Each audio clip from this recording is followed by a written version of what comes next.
Good morning, pag-usab mga kapuso, karong buntaga atong hisgutan ang kaso sa COVID-19 sa atong mga bilangguan dinhi sa Sugbo ug Central Visayas.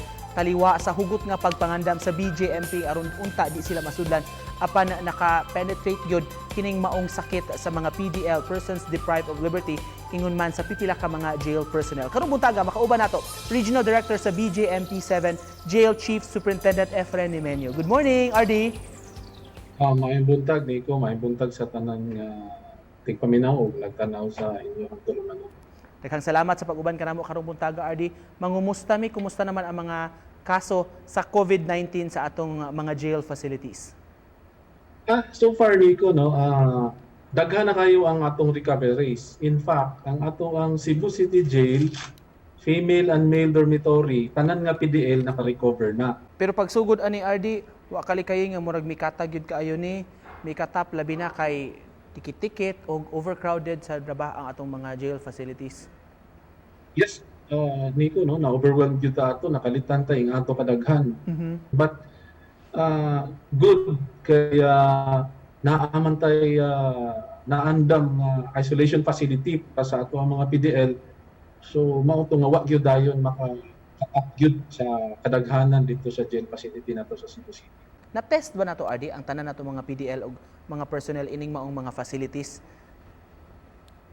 Actually, dili gyud tanan ang na-test, no. Ang personnel tanan na test. Pero ang mga PDL katulang mga contact tracing, sila jud tong nakaduol jud sa atong mga positive nato. Then ang katong mga symptomatic mo ra atong gitest. Unsay challenges nga inyong atubang RD pag-contain ining COVID-19 sa mga jail facilities? Dag kayong challenges, no? Labi na yung pagsugod kay kulang ta og mga protective equipments. No? Pagsugod jud sa COVID-19. Okay na karon kay daghan na kayong supply, so wala na tay problema. Ang ato sang local government sa Cebu City, sa Mandaue, o Lapu-Lapu, o ang ICRC, o ang DOH dako kay gikatabang nato. How do we implement social distancing, RD? Because considering challenge yun sa atong mga jail facilities tungod sa overcrowding, kapuno sa atong mga facilities. Sa atong mga jail facility, no, wala gid na nato ma-observe ang social distancing. Kay congested man gyud kaayo ta, no. Good thing ang ato ang mga facility usab na sila yung mga isolation cell. So katong na mga symptoms, ibutang dahito sa mga isolation cells, layo sa kadaghanan. Kumusta ato mga jail personnel pod RD nga nataptan sab? So far, no, naka-recover na, gamay na lang ang ato ang active cases karon. Out of 55, 21 na lang ang atong active case, and hopefully by next week recovered na ni tanan. Days naman na gud ang atong gihuwat ani niya, asymptomatic sad sila.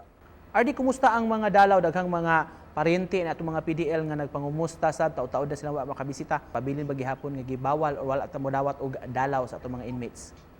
Yes, di sa tamo dawat og dalaw, no, until sa time siguro nga mo declare ang national office nga pwede na. No, lisod man gud, no, nga atong mudawat og dalaw didto. Ang risk sa transmission grabe.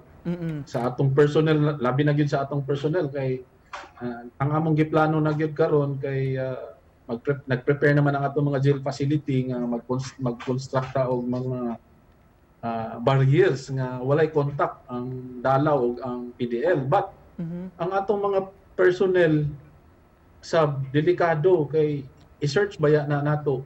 So far, RD, pila naka PDL nato ang namatay tungod sa COVID?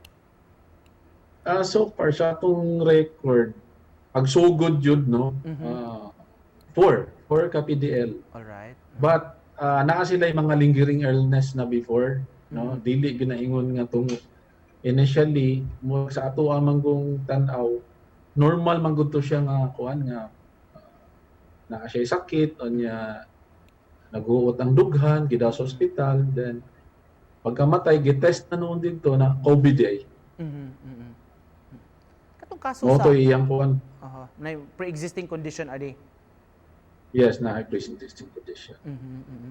RD, panawagan nimo pamilya sa atong mga PDL karon nagpaabot kini sa update sa ilang mga mahal sa kinabuhi. Ayaw magtuo diretso anang mga balita nga unsa diha nga mahurot na, mga patay na lang kay gipasagdan sa BJP. No, we are looking welfare of our PDLs, of your family members. Among kita gibantay. Bisan nimo sugot nga naidaotang mahitabo nila kay amo ng trabaho.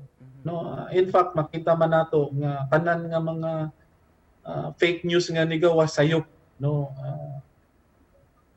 ang BJMP nagtrabaho para sa safety sa tanan nga PDL sa mga naa sulod sa amo ang mga bilangguan. And all right, on that note, we'd like to thank you sa Higayunan karong buntagan. We wish you well, of course. Ang Regional Director sa BJMP 7 Jail, Chief Superintendent Efren Nemenyo. Daghang kayong salamat, sir. Daghang kayong salamat.